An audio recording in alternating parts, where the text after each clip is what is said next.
조금 더 준비를 많이 했습니다. 어, 바로 시작해도 되겠죠? 자, 안녕하세요. 페이스본부 본부장입니다. 어떻게 시작을 해야 될지 모르겠는데, 오늘은 종신보험 강의할 거예요. 종신보험 강의할 건데, 제 소개를 좀 간단하게 먼저 하고 시작을 할게요. 보험사에서 일한 지는 한 6년, 내년이면 이제 7년 정도 됩니다. 어, 잠시만요. 죄송합니다.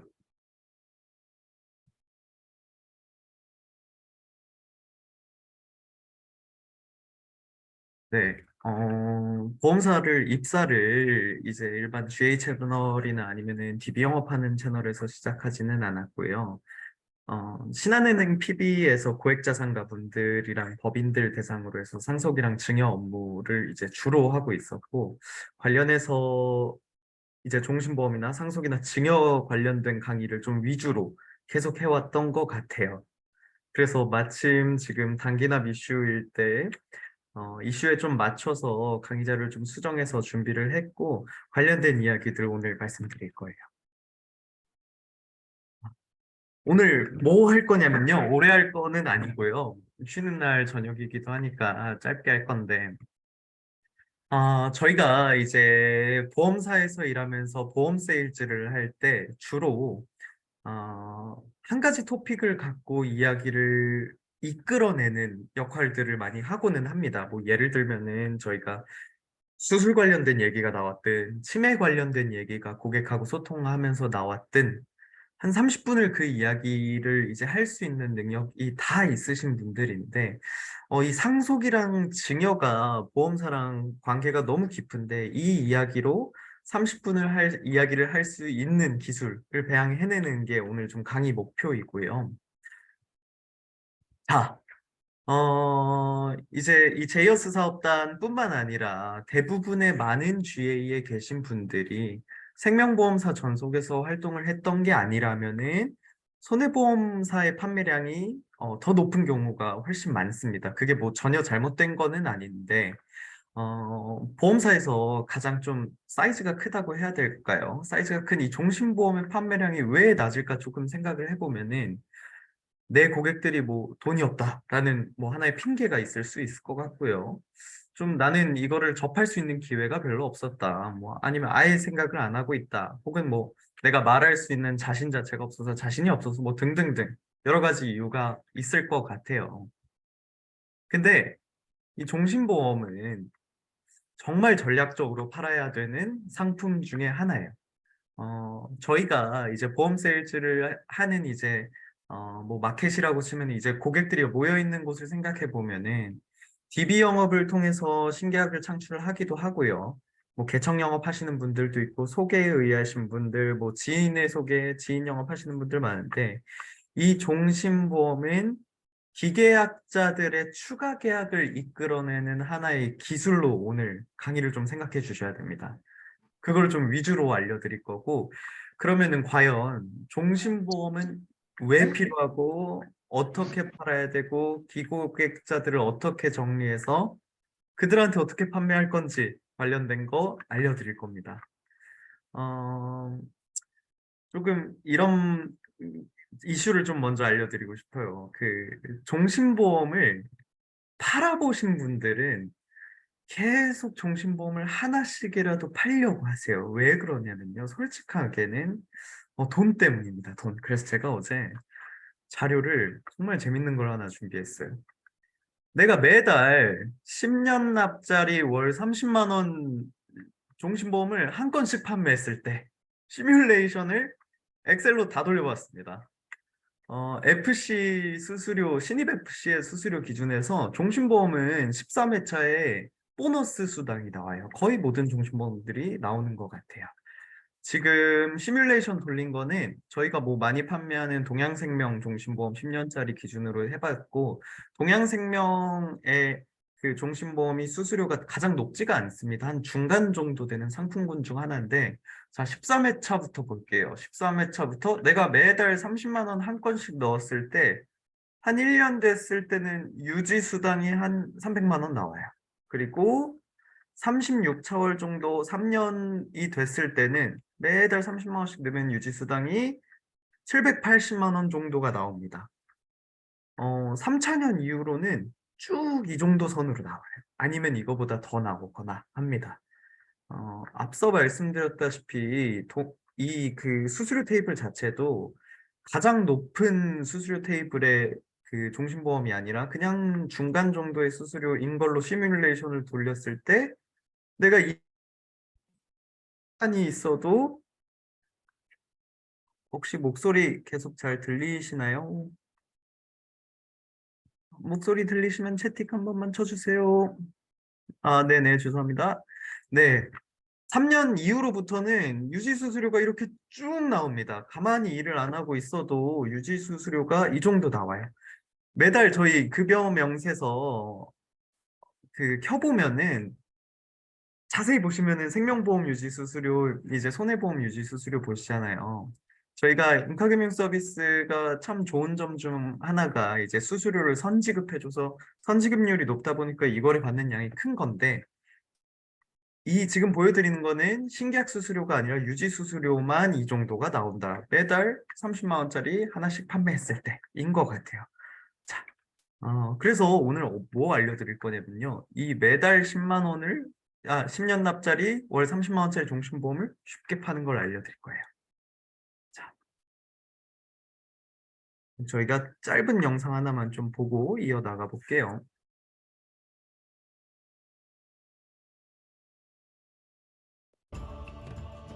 드라마나 영화에서 보여지는 그 상황이라는 건 되게 극단적인 것들이 많아요. 그 상황도 그렇지만 또 어떤 경우에는 캐릭터 자체가 되게 나랑 다른 어떤 정말 특이한 캐릭터를 내가 연기를 해야 된다거나 그럴 때는 정말 고민이 많이 되기도 하고 여전히 상상하면서 연기를 해야 되는 일단 먼저 내가 그 캐릭터에 설득을 당해야 관객들을 설득을 할 수 있는 거니까 내 자신을 설득시키는 데까지의 고민과 시간이 많이 필요해요. 내 자신이 설득이 안 되면 관객들은 절대로 설득을 못 시켜요. 사람 목숨 가지고 장난치지 마라.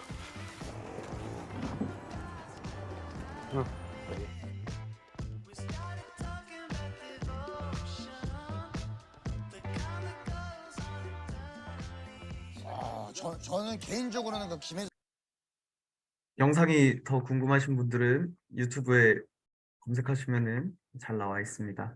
그 이번에 그 유퀴즈에서 그 이병헌 씨가 나와가지고 이제 했던 그런 인터뷰인데요. 제가 저거를 이틀 전에 보고 여러분들께 꼭 보여드려야겠다라고 생각했던 거예요. 이게 무슨 내용이냐면은 어 제가 저는 원래 한 10년 전쯤만 해도 그 연기를 이제 공부를 했던 영화를 준비를 했었어요. 그래서 어, 이게 좀 이어져서 지금 세일즈 현장에 나가도 영업을 하는 게 아니라 좀 나만의 독백을 하는 느낌으로 영업을 많이 하고는 하거든요. 대본이 있다고 생각하고 나는 하나의 쇼를 하는 쇼맨이다라고 하는 게 큽니다. 영상에서 이야기하는 거는 이거였어요. 내가 관객들을 설득하기 전에 내가 먼저 설득이 돼야 된다. 이게 저한테도 너무 많이 그 대입이 되는 게 저는 그 생각을 많이 해요. 저희 킥오프 때나 아니면 원수사 교육 오게 되면은 이제 상품 관련된 걸 많이 알려주잖아요. 근데 들으면은 저를 먼저 설득시키려고 그래요. 내가 설득이 돼서 뭐 간병인이면 간병인 상품이 이거 너무 좋아 보인다를 내가 느껴야 내가 그 상품을 이거 정말 좋은 상품이에요 라고 설득시킬 수 있는 자신이 있거든요. 그래서 오늘은 여러분들이 제일 중요한 거는 이 종신보험, 이 고객한테 필요할 거다, 이런 이유 때문에 필요할 거다라는 거를 캐치를 하신다면은 오늘 이 짧은 1시간 동안의 강의가 성공적일 거라 믿습니다. 일단 상속이랑 증여에 대해서 먼저 알아보고 시작을 할게요. 자, 쉽게 설명을 좀 하겠습니다. 상속이라고 하면은 내 자산이 내가 죽어서 내 자산이 누군가한테 이동되는 거. 증여는 내가 살아있을 때 내 자산이 이동함에 있어서 발생하는 세금입니다. 내 자산이라고 하면은 쉽게 말하면은 뭐 부동산도 있을 거고요. 뭐 현금도 있을 거고, 주식, 코인, 뭐 채권, 토지 뭐 여러 가지 것들이 있을 것 같아요. 여튼 내 돈이 내가 죽어서 이동하든 내가 살아서 이동을 하든 발생하는 세금입니다.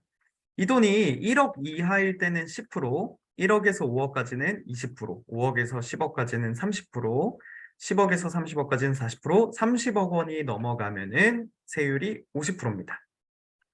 옆에 나와 있는 누진 공제액은 나라에서 세금 너무 많이 내주셔서 감사합니다 하고 깎아주는 돈이에요. 자, 쉽게 조금 단편적으로 생각을 해볼게요. 내가 살고 있는 아파트, 뭐 내가 갖고 있는 차가 30억이에요. 내가 죽어서 내가 배우자도 없고 자녀 한 명한테 이 금액이 넘어갈 때 뭐 공제되는 거 다 빼고 생각을 할게요. 30억 원을 내가 내 아들한테 주려면은 세율이 50%니까 15억에서 누진공제액을 빼면은 10억 4천만 원의 세금이 나라에 납부가 되어야만 이 금액이 이전될 수가 있어요. 우리나라는 이 상속세와 증여세가 OECD 국가 중 2위입니다. 2위. 불과 몇 년 전까지만 해도 1위였는데 지금은 일본이 조금 더 올라가게 돼가지고 저희는 2위에 유지를 하고 있어요. 자, 그러면은 상속세랑 증여세를 이제 이런 거구나, 많이 나오는구나, 미국보다도 많이 나오는구나, 이거를 알게 됐으면은 중요한 게 있어요. 저희가 보험 세일즈 할 때 주로 어떻게 세일즈를 하냐면요, 겁을 줍니다. 겁을 주면서 우리가 영업을 많이 해요. 예를 들면은 보장 분석을 하고 있는데 암 진단비가 고객분이 2천만 원 있어요. 그럼 저희는 그래요. 고객님, 저희가 아산병원에 그 암에 걸리셨던 분들이 5년 동안 의료비를 얼마를 지출을 하는지 통계를 내보니까 간암의 경우 5년 동안 1년에 평균 8,200만 원 정도의 의료비와 생활비가 들어갑니다. 근데 보장 분석 해보니까 2천만 원밖에 없으시네요. 어떻게 살아가시려고? 겁도 없으세요? 조금 더 준비하셔야 돼요. 5천만 원에서 6천만 원 정도는 더 준비를 하시는 게 현명하실 것 같습니다. 이렇게 겁을 줘요. 고객님 혈관 질환 없으시네요. 뇌혈관 질환은 없으시고 뇌졸중만 있으시네요. 무슨 병에 걸릴 줄 알고 이렇게 겁을 줍니다. 이 상속과 증여도 똑같아요. 쉽게 이해하시면 됩니다. 자, 옆에 보시는 이 건물 뭘로 보이세요? 지금 여기 가운데 영등포 세무서라고 써 있는데 이 건물이 누가 봐도 세무서 같이는 안 생겼죠. 원래는 웨딩홀이었습니다. 웨딩홀. 근데 이제 과도한 상속세를 준비하지 못한 이 자녀들이 상속세 낼 돈 없어요 해서 나라에 물납하게 된 대표적인 케이스예요. 어, 이 부모님도 상속세에 대한 마련에 대한 준비가 일절 없으셨고 자녀 또한 막대한 상속세 내야 돼요 해서 대출해 주는 은행 기관도 없었어요. 그래서 나라에 물납을 하게 된 케이스입니다. 옆에 보시면은 우리 이건희 회장님 몇 년 전에 돌아가셨는데 상속세가 11조가 났어요. 11조. 우리나라 1년 예산보다 훨씬 더 많은 금액인데 이 재벌가조차 피해가지 못하는 이런 상황들이 발생을 하고 있습니다. 똑같아요. 우리가 겁을 어떻게 줘야 되는지 이따가 좀 더 상세하게 설명을 좀 해볼게요. 어. 자, 그러면은 일단 상속세랑 증여세가 어떻게 계산되는지 쉽게 설명을 해볼게요. 원래는 이렇게 필서로 해가지고 설명을 드리는데 이렇게 하니까 좀 어려운 감이 있네요. 2018년, 19년쯤에 법이 좀 개정됐습니다. 일단 국내외에 있는 모든 재산을 시가로 평가하게 됩니다. 만약에 내가 102동 901호에 살고 있다면은 최근에 거래된 같은 평수의 같은 동의 금액을 산정하게 돼요. 옛날에는 이 감정평가사를 고용해서 부동산 가격을 떨어뜨렸다 높였다가를 할 수 있었는데 이제 안 된다는 이야기야. 그러면은 국내외에 있는 모든 재산, 무슨 재산이 제일 클까요? 우리 갖고 있는 재산 중에 정답을 맞추신 분에게는 우리 단장님께서 선물을 하나 주시는 걸로 하겠습니다. 갖고 있는 재산 중에 무슨 재산이 가장 클까요? 집 맞습니다. 부동산 자산이 가장 커요. 애지간하면 부동산 자산이 가장 큽니다. 자, 갖고 있는 부동산, 토지 자산, 금융 자산 이렇게 세 개만 잡을 거예요. 금융자산 안에는 주식도 들어가고요, 채권, 코인 뭐 들어가는데 중요한 거 하나가 더 들어갑니다. 하나가 뭐가 더 들어가냐면은 사망보험금이 들어갑니다. 네. 사망보험금을 포함한 금융자산, 그리고 부동산 자산, 토지 자산을 일단 시가로 평가를 하게 되고요. 그 다음에 10년 이내에 증여를 한 자산이 있는지 같이 잡습니다. 자, 그 다음에 자, 내가 갖고 이전할 자산 다 더할 거 더했으니 뺄 거를 빼주는 거예요. 어. 우리가 근데 이거를 세세하게 하나하나 알기에는 오늘은 조금 힘드니까 두 개만 알고 갈 거예요. 뭐를 알고 갈 거냐면은 인적 공제와 그리고 금융재산 상속 공제 이렇게만 잡을 거예요. 인적 공제라는 거는 사람이라는 이유로 배제를 시켜주는 거예요. 쉽게. 배우자는 상속세의 최대 30억 원까지 빼줘요. 내가 부부가 총 자산이 30억이었어요. 모든 자산을 다 합쳤더니. 근데 내가 죽어서 내 아내한테 모든 자산을 다 이동시켜야 된다면은 30억 원까지는 카운트를 안 해주는 거예요. 이게 인적 공제입니다. 인적 공제는 쉽게 배우자의 경우 30억, 성인 자녀의 경우는 1인당 5억 이렇게 알고 계시면 되실 것 같고요. 금융재산 상속공제는 내가 갖고 있는 금융자산에서 2억 원까지 마이너스를 해주는 거를 뜻합니다. 자, 그러면은 국내외에 있는 모든 재산을 시가로 평가를 해서 합쳐주고 사전에 증여된 자산이 있으면 플러스를 해주고 10년 이내에 자, 그 다음 뺄 걸 빼는 거예요. 인적 공제 30억 혹은 5억 원 뺄 거 있으면 빼주고 금융재산이 있으면 최대 2억 원까지 빼준 금액을 여기다가 넣는 거예요. 과세표준 안에. 내가 30억 원이 뭐 좀 줄여볼까요? 내가 15억 원이 있었어요. 아내는 없고 자녀가 한 명이에요. 그러면은 내가 10억 원이 있으니까 자녀 5억 빼면 5억이 남죠. 5억에서 금융재산 상속공제를 받을 수가 있어서 2억 원을 더 뺐어요. 그러면은 3억이겠네요. 그러면은 내가 10억을 내 자녀한테 넘길 때 이 3억을 과세표준이 여기 구간 안에 들어가네. 20%니까 6천만 원. 누진공제액 1천만 원 빼면은 5천만 원이 상속세가 됩니다. 이 10억 원을 넘기는데 6천만 원이 들어가는데 6천만 원이 만약 준비가 안 되어 있으면 이렇게 되는 거예요. 이렇게 이해하면 조금 쉽죠. 이렇게 이해를 하면은. 자, 이렇게 해서 상속세가 산정이 되고, 산정이 됩니다. 증여세도 세율은 똑같아요. 10년 이내에 한 번 성인 자녀의 경우는 5천만 원까지 무상으로 공제되고 그 이상은 이 표 안에 들어가게 됩니다. 자, 이렇게 상속세가 어떻게 산정이 되고 세율표가 어떻게 되고 없으면 어떻게 되는지까지 알아봤어요. 자, 그러면은 제일 중요한 게 이제 어떻게 팔 거냐잖아요. 이 상속세랑 증여세를 갖고 보험을.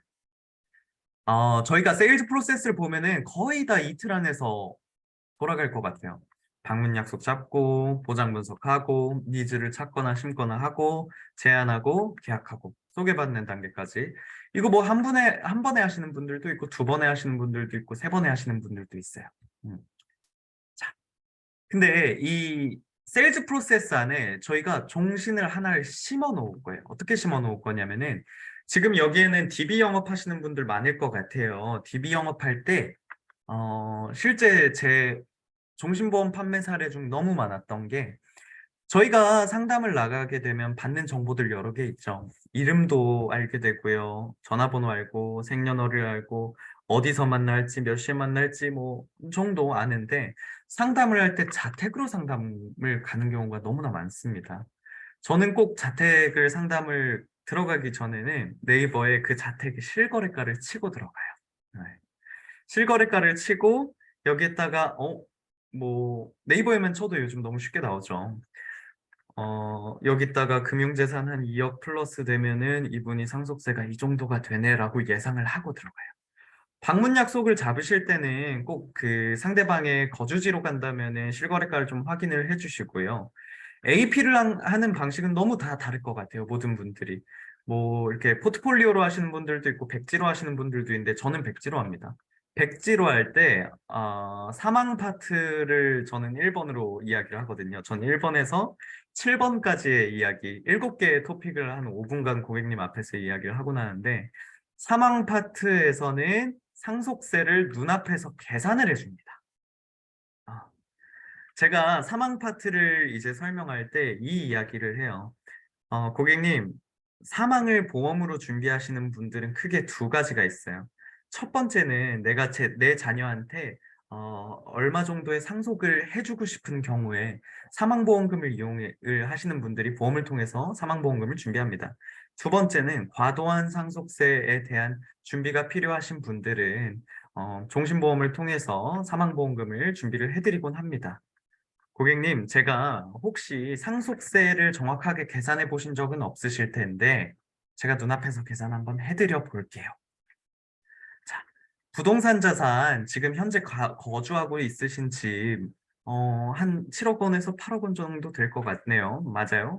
물어보고, 금융자산이라고 하면은, 혹시 갖고 계신 현금이나 주식 채권이 1억 원이 넘어갑니까? 물어보고, 토지 갖고 있으신 거 있으세요? 그리고 꼬마 빌딩 갖고 있으신 거, 상가 갖고 있으신 거 있으세요? 세 가지 물어봐요. 금융자산, 토지자산, 부동산 자산. 물어본 다음에 인적공제 빼주고요. 그 다음에 세율표 안에 넣어서 고객님 눈앞에서 계산을 해줘요. 고객님, 지금 자녀분한테 부부가 열심히 평생을 일궈온 이 자산이 넘어가게 됐을 때 한 1억 원 정도의 세금이 준비가 마련이 되어 있으셔야 해요. 만약에 세금 준비가 안 되어 있으시면 어떻게 되냐? 이 뭘로 보이세요? 이거 도돌이표예요. 다시 본론으로 넘어와서 AP를 할 때는 사망 파트에서는 세금을 눈앞에서 좀 계산을 해주면은 굉장히 좀 고객분께서도 전문가처럼 이제 제가 보여질 수 있는 경향이 큽니다. 상속세가 필요하다고 할 경우에는 준비가 필요하다고 할 경우는 왜 보험사를 통해서만 상속세를 준비를 해야 되는지를 알려줘야 돼요. 이거는 제가 다음 장에서 알려드릴 거예요. 그리고 뭐 클로징 할 때는 이제 뭐 상속세를 준비할 수 있는 여러 가지 종신보험들을 안내를 해줍니다. 자,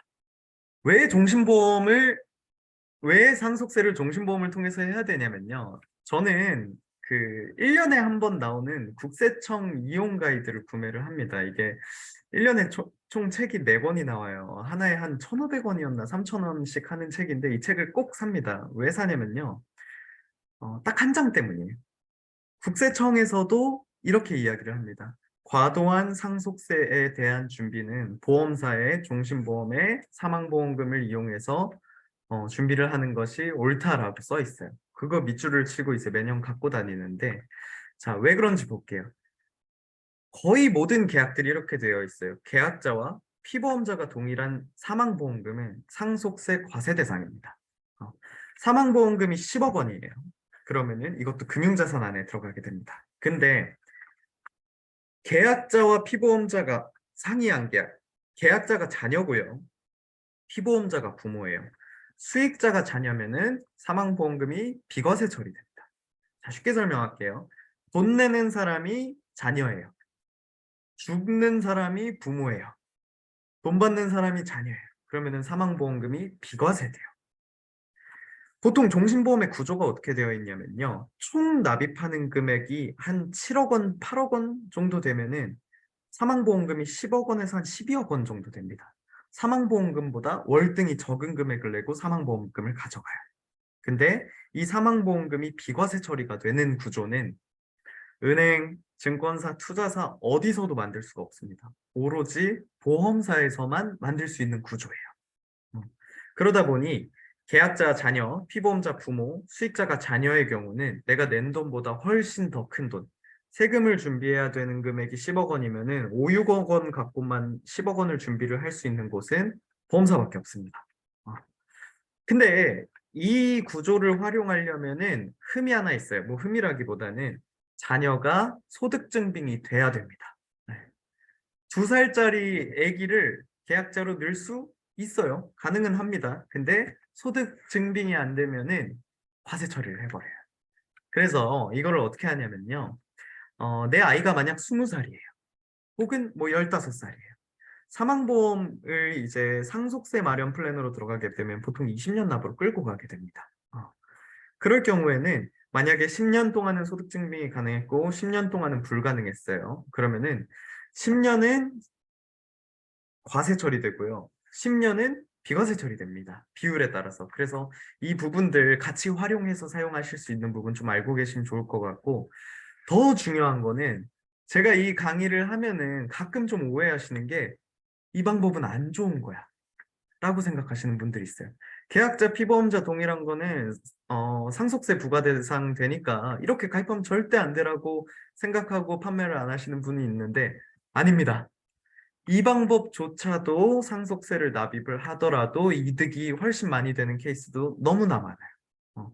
제가 왜 이 방법도 나쁘지 않다고 이야기를 하냐면은 알고 계시면 좋은 게 이 이 상담하다 보면 정말 많이 느끼는 건데 가끔가다 자녀분들이 내 부모 이름 앞에 사망보험금을 거는 걸 굉장히 꺼려하는 케이스들이 많아요. 우리나라 정서가 좀 그렇습니다. 그럴 경우에는 이렇게 이용해도 절대 이제 뭐 손해가 되거나 그런 거는 아니니까 알고 계시면 될 것 같고, 이 이야기는 국세청에서도 이렇게 권고를 하고 있습니다.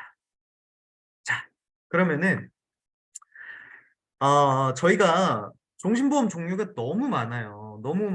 하나씩 볼까요? 뭐 1억, 2억 이렇게 사망보장만 해주는 알종신보험, 나중에 연금으로 바꿔주는 종신보험, 생활자금을 지급해주는 종신보험, 뭐 3대, 6대 질병에 걸리면은 사망보험금 주는 종신보험, 내가 나이가 많이 들면은 돈을 적게 내게 되는 체감납입형 종신보험 달러로 내는 거, 사망보험금 올라가는 거, 돈 냈다 안 냈다 하는 거, 내가 죽어서 연금 자녀한테 나오는 거, 경영인을 위한 거 너무 많습니다.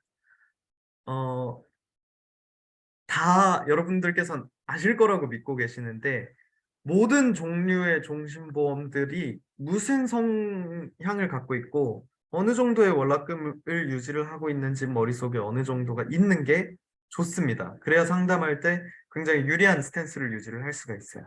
어. 그래서 실전으로 이제 종신보험 RP하는 거를 지금 좀 보여드릴 거예요. 이거를 다 하면은 저희 내일 해 뜰 때까지 강의를 해야 되니까 어, 많은 분들이 제가 생활자금 지급형 종신보험을 가장 많이 팔아가지고 이거를 좀 RP를 보여드릴 건데 보여드리기 앞서서 어떻게 보여드릴 거냐면은 이 설계하는 것조차 힘들어 하시는 분들이 있어요. 그래서 설계하는 화면부터 보여드릴 거예요. 제가 가끔 생각하는 건데 이 DB생명에서는 저한테 좀 보너스를 줘야 되는 게 아닌가 매번 생각을 합니다. DB생명 상품이고요. 오늘은 그냥 간단 설계로 할게요. 간편 설계로 80년생 남자 기준으로 좀 하겠습니다. 자, 상품 리스트 들어가면요. 보장성 누르시고요. 그 다음에 100년 친구 뉴 알차고 행복한 플러스 종신보험을 들어갑니다. 여러분 줌 잘 안 보이시면 이렇게 땡기면 확대됩니다.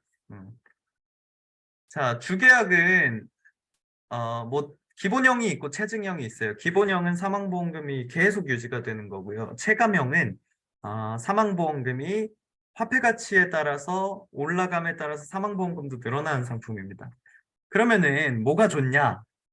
상황에 따른 다른데 쉽게 좀 설명해 드리면은 지금의 10억이랑 나중에 10억이랑 가치가 너무 다르지 않냐 하는 분들은 체증형, 그리고 금리 높은 것만 찾으시는 분들은 기본형이에요.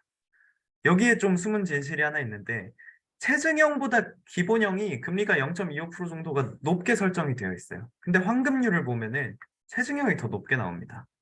왜 그러냐면은 사업비가 더 적어요, 체증형이. 오늘은 좀 체증형으로 설명을 좀 해볼게요. 체증형 눌러주시고요. 일단 저희가 아까 제가 30만 원짜리 10년 납 상품 3년 동안 팔면은 어떻게 된다라고 설명했으니까 납입 기간을 10년짜리로 설명을 해볼게요. 이거 그 인카 썸머 페스티벌에도 7년 납부터 해당되는 걸로 알고 있습니다. 설정을 하고요. 가입 금액 옆에 보험료가 나와 있습니다. 가입 금액을 바꿔서 주계약 보험료를 설정을 하는 거예요. 자.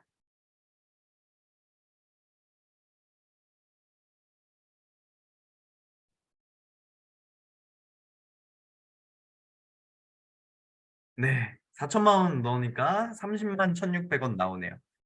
자, 여기서부터 잘 보셔야 돼요. 이거를 잘 써야 됩니다. 자, 내가 월납 금액을 맞췄다면 가운데 연금 선지급이라는 게 있습니다. 연금 선지급 체크해 주시고요. 정액형으로 바꿔주시고 선지급 나이 65세 설정을 합니다. 그 다음에 한도 조회를 눌러요. 그럼 5,400만 원이라 나오는 금액을 여기다 써주는 거예요. 보험료 계산 누릅니다. 이러면은 설계 화면이 제가 원하는 대로 나올 수 있어요. 이거를 체크를 안 하면은 연금 관련된 페이지가 출력조차 안 됩니다. 그래서 이거는 하는 방법을 이제 이렇게 제가 전산으로 보여드리는 건 처음인 것 같아서 이건 이렇게 꼭 쓰시면 될 것 같고, 자, 발행해 볼게요.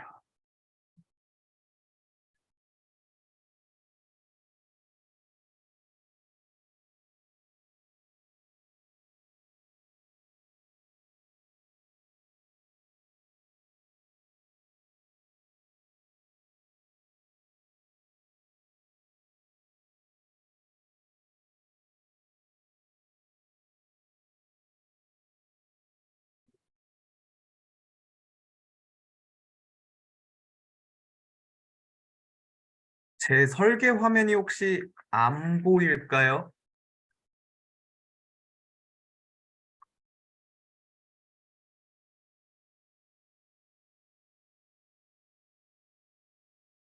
그죠? 보험사 파일이라, 보험사 파일이라 보안이 걸려 있네요. 잠시만요.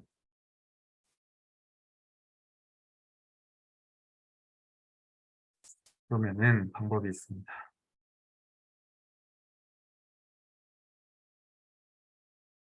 이게 화상으로 강의하는 게 처음이라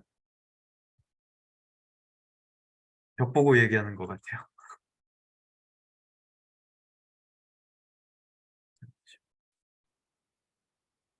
방법을 좀 찾은 것 같습니다.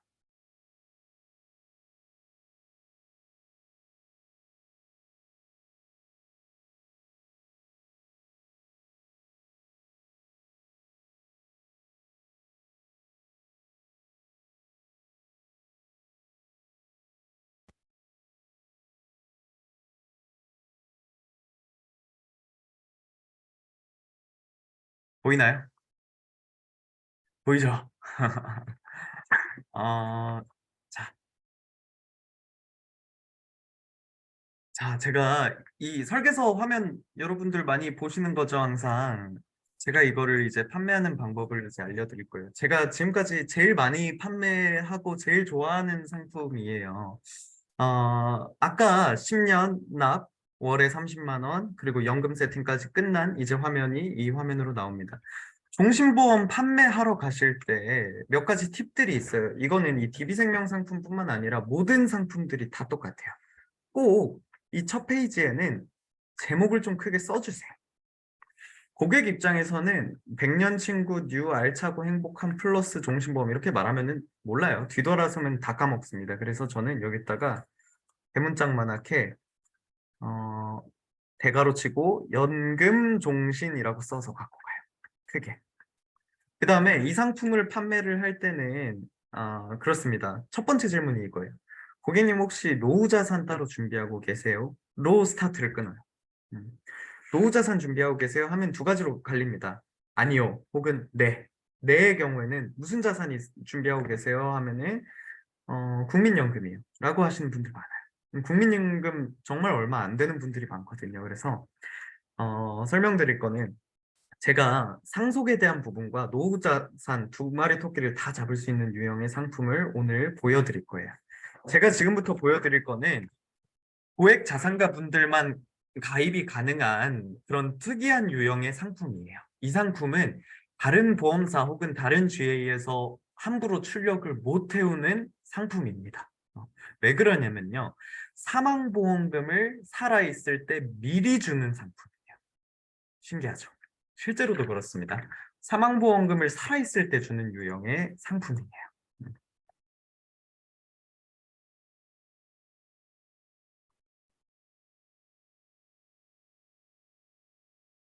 지금 보여드릴 거는 10년 동안 납입해야 되는 상품이에요. 월에 30만 원씩 적립하는 상품입니다. 여기서 포인트는 종신보험이나 혹은 고액보험 세일즈 하실 때 절대 보험료가 30만 원입니다 라는 표현은 절대 쓰시면 안 되세요. 30만 원이 적립되는 유형의 상품입니다. 보험사의 단점이라고 하면은 기간이 장기적이라는 거예요.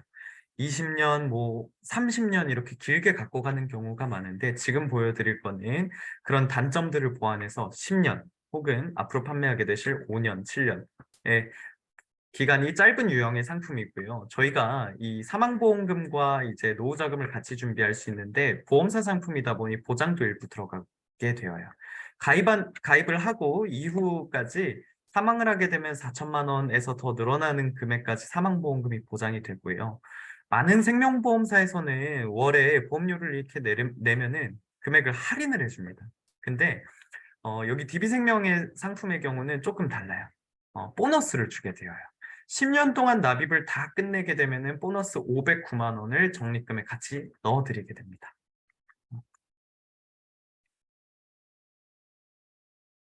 저희가 사망보험 관련된 거 잘 보셔야 되는 게 뭐냐면은 저희 뉴스 보면은 무슨 질병 사망이니 뭐 상해 사망, 재해 사망이니라는 이유로 보험사에서 돈을 안 주는 경우가 굉장히 많은데 이 상품의 경우는 지급 사유가 사망 시입니다. 사망 시에 4천만 원이 나오게 되고 저희가 지금의 4천만 원의 가치와 10년 뒤에 4천만 원의 가치는 워낙 다를 거예요. 그러다 보니 인플레이션에 맞춰서 사망보험금이 시간이 지남에 따라 체증이 되는 유형의 상품입니다.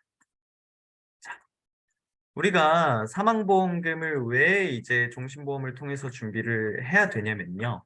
월에 30만 원씩 내는 이 상품이 3개월 동안 돈을 냈다라고 하면은 90만 원. 90만 원을 내고 사망해도 4천만 원이 나오고요. 1년 동안 360만 원을 내고 사망을 해도 4천만 원이 나옵니다. 우리가 10년을 끝까지 다 내고 사망을 해도 3,600만 원을 내고 6천만 원이 나옵니다. 이후에는 이제 사망보험금이 쭉쭉쭉 올라가게 될 거고 이제 나중에 10년이 지나서 내가 나 그냥 이 돈 상속 안 하고 내가 쓸래 라고 하시는 분들도 많으세요. 그럴 때는 원금은 물론이고 거기에 3%의 연복리가 이제 계속 연복리로 굴러가게 되어서 해지할 때까지는 복리로 해서 계속 이자가 늘어나는 것을 확인할 수 있으세요. 10년 차에는 3,600만 원을 내고 즉시 해지하시게 되면 4천만 원이 넘어가는 금액을 받아가실 수 있습니다. 근데 우리가 지금 이거를 설명드리려고 이거를 갖고 온 게 아니라 이 상품의 핵심이 뭐냐면은 사망보험금을 살아있을 때 미리 주는 유형의 상품입니다. 아까 전산에서 제가 체크한 화면이 이거예요. 그 화면을 체크를 안 하면 이 화면이 안 나오게 됩니다. 자, 설명드려 볼게요. 자, 사망보험금이 10년 차에 이제 한 6천만 원, 6,600만 원 정도네요. 3,600만 원을 내고 사망보험금이었던 6,600만 원의 10%인 600만 원을 남기고 사망보험금의 90%를 활용해서 그 돈을 살아있을 때 미리 주게 됩니다. 그러면 어떻게 되냐? 3,600만 원을 내고요. 1년에 460만 원씩을 10년 동안 수령하시게 됩니다. 그렇게 되면은 내가 3,600만 원을 내고 10년 동안 4,600만 원을 연금으로 받고 즉시 해지하게 되면 550만 원까지 추가로 받게 되세요. 3,600만 원을 내고 그렇게 되면은 5,100만 원 정도를 수령하시게 되는 건데 이거를 수익률로 계산하게 되면은 132%의 수익률이 나옵니다. 1원 토시 하나 틀리지 않고 이 금액 그대로 나오게 되고요. 이렇게 확정된 수익과 확정된 금리를 지급해 주는 것은 은행, 증권사 어디서도 못합니다. 오로지 보험사에 지금 제가 설계드린 화면 하나만 갖고 가실 수 있으세요. 그래서 상속에 대한 준비와 노후자금에 대한 준비 두 가지 토끼를 다 잡으실 수 있는 유형의 상품이라고 말씀드리고 싶습니다. 네, 저는 이 상품을 가장 많이 팔아요. 사망보험금을 연계해서도 가장 많이 팔기도 하고요. 그 다음에 연금 문의가 들어온 분들은 다 이걸로 꺾어 나가요. 에지가 나가는 꺾어서 나가고 자 다시 돌아가서 여기에 이제 제목 대문짝만하게 써서 나가고 몇 가지 팁들이 있어요. 보험료 페이지에서는 이게 10년이 아니라 5년, 7년일 때도 설명은 똑같습니다. 이 돈을 적립한다는 유형의 표현을 쓰고요. 보너스 금액 꼭 이야기를 합니다. 이 돈은 적립금으로 적립되게 되는 점, 사망 시인 점 이야기를 해주고요. 그 다음에 연복리 몇 프로인지를 이야기를 해줍니다. 3.25%네, 올랐네요, 더. 네.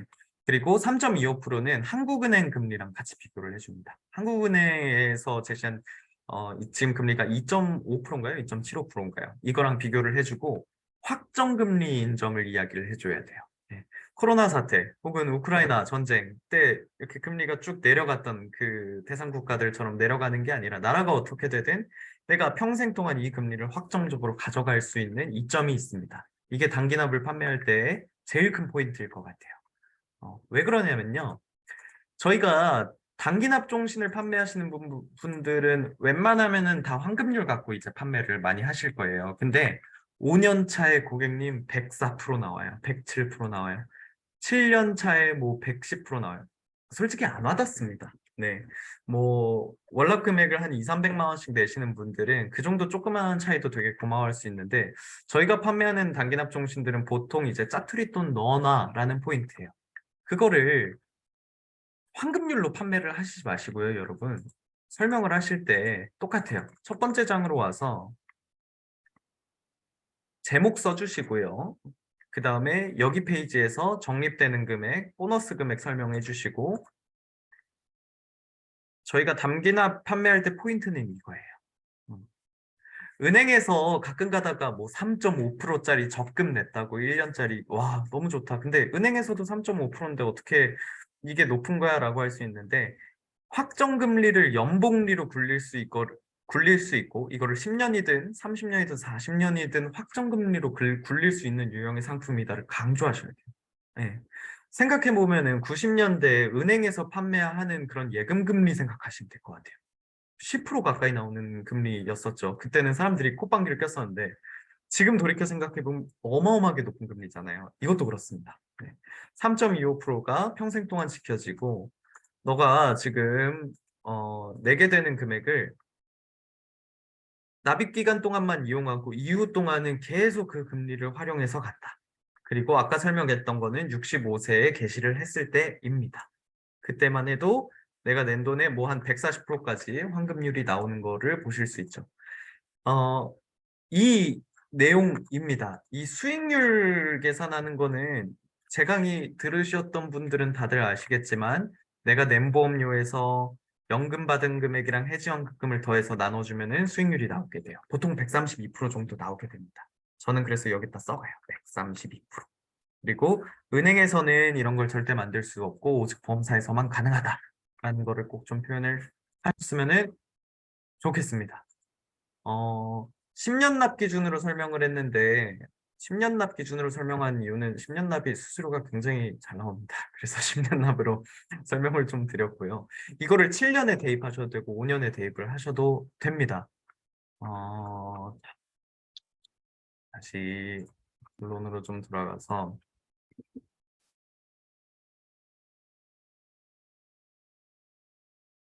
어, 이렇게 너무 많은 유형의 종신보험들이 있어요. 아, 제가 이제 어떻게 보면은 종신보험을 보험 세일즈 처음 하고부터 지금까지를 하는데 절판을 종신보험 관련한 거는 크게는 2번 정도 경험한 것 같아요. 첫 번째는 이제 환급률 확 떨어뜨린다. 그게 한 3년 전쯤, 4년 전쯤이었던 것 같고요. 두 번째가 지금이에요. 어, 이때가 제일 많이 팔립니다. 너무 많이 팔려요. 네. 뉴스에 다 도배되어 있고 판매를 합니다. 저희가 움직이지 않으면은 다른 설계사들이 다 판매를 하고 있어요. 그래서 이거를 제가 강의 초반에 말씀드렸는데 자, 기고객자 추가 계약 어떻게 받냐예요. 이거를 처음 만나는 DB 대상으로 판매하는 거는 정말 좋은 스킬이 있지 않는 이상은 쉽지는 않습니다. 뭐 불가능하진 않은데 쉽지는 않아요. 개척 영업을 해서 환급률이 이 정도입니다. 은행 금리가 이 정도예요. 사세요라고 하면은 그것도 쉽지 않아요. 소개받아서 하는 건 조금 더 가능성이 있을 수 있어요. 근데 그렇게 파는 게 아니라 기고객자한테 추가 계약을 받는 플랜으로 여러분 무조건 생각하셔야 됩니다. 그래서 어, 화면 잘 나오나요, 지금? 화면을 안 바꾸고 있었구나, 내가. 잠시만요.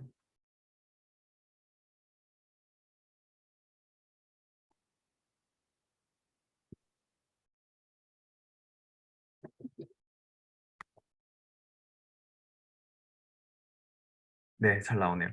그래서 저희가 무조건 기고객자를 활용해야 하는데 저희는 그 기고객자를 만날 때는 항상 이슈를 들고 만나야 됩니다. 아무런 이슈 없이 전화해서 고객님 잘 지내셨죠? 그동안 어떻게 지내세요? 제가 근처 가는데 선물 사들고 한번 가겠습니다. 하면은 저는 좀 되게 멋없다고 생각하거든요. 일단 이슈를 만들어 주세요. 기고객자 리스트를 좀 정리를 해주시고요. 여러분들 영업 조금 경력 있으신 분들은 나한테 계약한 고객 100명은 다 넘어가실 것 같아요. 넘어가시면은 기고객자 리스트를 정리를 해주시고 타겟을 정해주세요. 내가 5년 납자리 혹은 7년 납자리 단기납 종신보험을 판매해야 할 건데 이분들이 아이 엄마였으면 좋겠다. 혹은 직장인들만 소트해내자. 혹은 은퇴를 앞두고 있는 나이대의 사람만 소트를 하자 해서 타겟을 쭉 정합니다. 그리고 이슈를 만드는 거예요. 저 같은 경우는 이슈 때 이렇게 합니다. 리스트를 20명 정도를 만들어요. 20명한테 TA한테 1시간도 안 걸립니다. 전화해서 하는 거는 고객님 오랜만에 전화드립니다. 유민석입니다. 이번에 보험사에서 한 가지 상품을 없애게 되었어요. 이제 보험사 환급률이 너무 좋고 확정이율로 가다 보니까 은행에 대한 판매율이 줄어서 그런가 봐요. 금융감독원에서 상품을 없애라고 해서 이 부분 좀 안내 드리려고 전화 드렸습니다. 만나 뵙고 관련된 거 설명드리고 갖고 계신 보험증권들도 한 번씩 정리해 드릴 건데 언제가 편하세요? 해서 1일 3방 스케줄을 만듭니다. 딱 5일 동안만 만드는 거예요. 5일 동안. 3방을 5일. 그러면은 15방이 나옵니다. 15방을 들고 이 단기납 세일즈를 가는 거예요. 네. 근데 아무래도 나한테 계약을 했고 나한테 관리를 받는 사람들이다 보니까 이 이슈를 이쁘게 풀어내면은 반감되는 사람 거의 없어요. 네. 그래서 아직도 기억납니다. 2년 전에 이제 GA에서 영업을 할 때 달러 종신보험에 대한 이슈를 제가 설득을 너무 세게 당해가지고 일주일 동안 15방을 만들고 그 일주일 동안 보험 계약을 340만 원 받았던 기억이 있어요. 다 기고객자였고 한 분 빼고는 다 계약하셨었어요. 네. 이렇게 팔아야 됩니다. 그러니까 지금 우리한테 이번 달 단기납 이슈를 활용할 수 있는 날이 2주밖에 안 남았어요. 2주. 2주 동안 기고객자 리스트 정리해서 타겟 만들어서 이슈 만들어서 TA 다 돌리고요. 하루에 3방 할 수 있는 대면 스케줄 만들어서 상품 영업으로 나가는 거예요. 보장 분석 영업 나가는 게 아니라 그동안 갖고 있던 보험들 몇 퍼센트 납입했고 앞으로 얼마 내야 되고 이런 거 안내해주고 이거 하는 거예요. 만나가지고. 자, 첫 번째 질문 뭐였죠? 고객님 혹시 노후자산 준비되어 있으세요? 로 시작하는 거예요. 네. 만약에 내가 상속세에 대한 이야기를 옛날에 해본 적이 없다라고 하면은 이번 기회에 해보는 거예요. 눈앞에서 계산도 한번 해주는 거예요. 상속세가 없으면 어떻게 되는지도 알려주는 거예요. 어떻게 계산하고 계산도 다 해주고 제안도 해보고 왜 보험사를 통해야 되는지도 고객님한테 알려주는 거예요. 누구한테? 기계학자들한테 하는 거예요. 기계학자. 자, 제가 이거는 제 영업 비밀이면서 이제 저만의 루틴인데 이걸 좀 공유를 해드릴게요. 제가 뭐 이렇게 여러 가지 사업을 하고 있다 보니까 뭐 보험사에서도 FC 때 많이 사용을 했었는데 이겁니다. 여러분들 고객 정리 어떻게 하세요? 고객 뭐 수첩에 하시는 분들도 물론 있으시고 저같이 이렇게 엑셀 시트를 사용하시는 분들도 있는데 구글에 스프레드시트라는 엑셀이 있습니다. 굉장히 쉽습니다. 그냥 엑셀 같이 생겼어요. 근데 이거는 실시간으로 바꿀 수 있고 내가 언제 어디서든 핸드폰 인터넷만 된다면 열어볼 수 있는 엑셀 시트예요. 저는 이렇게 정리해요. 9월에 인입된 고객, 10월에 인입된 고객, 11월에 인입된 고객, 1월에 인입된 고객 색깔에 따라서 진행 현황이 다 다르고요. 계약을 한 고객들은 이렇게 보라색 표시가 들어가게 됩니다. 이름, 핸드폰 번호, 무슨 DB인지, 보장 대면했는지, 진행 상황은 어떤지, 계약은 했는지, 무슨 계약했는지까지 다 나옵니다. 귀고객자도 이렇게 정리를 해놔요. 시트에. 그리고 한 달에 얼마 팔았는지도 다 정리가 되어 있습니다. 스프레드시트를 통해서 이렇게 조금 정리를 해 놓으시면은 저한테는 저 스프레드시트가 제일 비싼 자산이거든요. 정말 비싼 자산이거든요. 가끔 좀 우스갯소리로 이런 생각도 많이 해요. 그 막, 내가 저 안에 돈 많은 사람 많은데 저 정보 다 중국에 넘겨버리면 한 얼마 받을 수 있을까? 이렇게 우스갯소리로 이런 상상도 하는데, 기고객자 이거 정리하는 거 처음에는 조금 귀찮아서 그렇지 나중에 습관되면은 정말 쉽거든요. 한 달에 한 번 정리하는데 한 15분이면 정리를 합니다. 근데 저 한 달에 한 번 15분 투자하는 게 저한테는 제일 비싼 자산이 됐어요. 그리고 이렇게 절판 이슈가 걸렸을 때 내가 고객을 소트를 쭉 해낼 수 있는, 나이대가 이 정도인 사람만 쭉 빼볼까? 남자만 쭉 빼볼까? 여자만 쭉 빼볼까? 서울 경기권만 쭉 빼볼까? 가능한 저만의 비밀 수첩이 됐습니다. 이 스프레드시트에 이렇게 시트가 필요하신 분들은 제가 나중에 사업방 단톡에 올려드리겠습니다. 꼭 기고객자 정리 꼭 잘 하셨으면 좋겠고요. 아, 여러분, 그 단기납에 대한 이슈가 2주 남았습니다. 2주. 2주 안에 하셔야 됩니다. 난 내주면에는 뭐 그런 게 없어. 나는 안 해봤어. 나는 좋은지 모르겠어. 그 핑계 안 대는 사람들이 지금 판매를 다 하고 있으니까 남은 2주 동안 이렇게 이슈 만들어서 마감 좀 잘 하셨으면 좋겠고요. 제가 늘 강의 마지막에는 꼭 하는 이야기인데 제가 이거 되게 좋아해요. 파레토의 법칙이라고. 백화점에 가면은 이렇게 구매를 많이 하는 사람을 이렇게 1부터 10까지 나열을 하면은 상위에 있는 이 20%가 하위의 80%보다 더 많은 양을 구매한다고 해요. ABC 법칙이라고도 하는데 이게 우리 영업시장에도 너무 많이 대입이 됩니다. 상위에 이제 상위 20%의 랭커들이 80%보다 훨씬 더 많은 판매량을 차지를 하고 있어요. 저는 이렇게 오늘 제 강의 들어주신 분들이 이 새로운 무기, 진짜 어떻게 보면 새로운 직업이 될 수도 있어요. 이 종신보험 세일즈가. 어, 상위 20% 들어갈 수 있는 이 멋있는 기업을 감사합니다. 그 하단에 연락처 있으니까 궁금하신 점 있으면 말씀 주시고요. 오늘 중강의가 처음이라 어렵네요. 진짜 벽 보고 얘기하는 것 같고. 그러니까 궁금한 거 언제든 말씀 주시고요. 서울, 경기, 충청까지는 조인업 필요하시면은 가겠습니다. 가니까 애지간하면은 말씀 주시면은 도움 많이 드릴 수 있도록 도와드리고, 네, 궁금하신 점 있으시면 언제든지 말씀해 주시고 하시면 좋겠습니다. 휴일 늦게까지 고생 많으셨습니다. 네, 우리 본부장님, 정말 휴일날 강의 준비해 주셔서 너무 감사하고요. 우리가 할 수 있는 보답은 후기로 보답하는 거죠. 그래서, 본부장님 힘 될 수 있게 강의 내용에 대해서 또 수고했다라는 의미를 담아서 또 강의 후기도 남겨주시면은 아마 큰 도움이 되실 거라고 생각합니다. 다들 고생 많으셨고요. 다들 내일도 또 힘차게 시작하는 그런 시간들 되셨으면 좋겠습니다. 네, 감사합니다. 질문 있으신 분들은 남아서 질문 한 5분만 받죠, 본부장님. 질문 네. 있으신 분들은 남으시고요.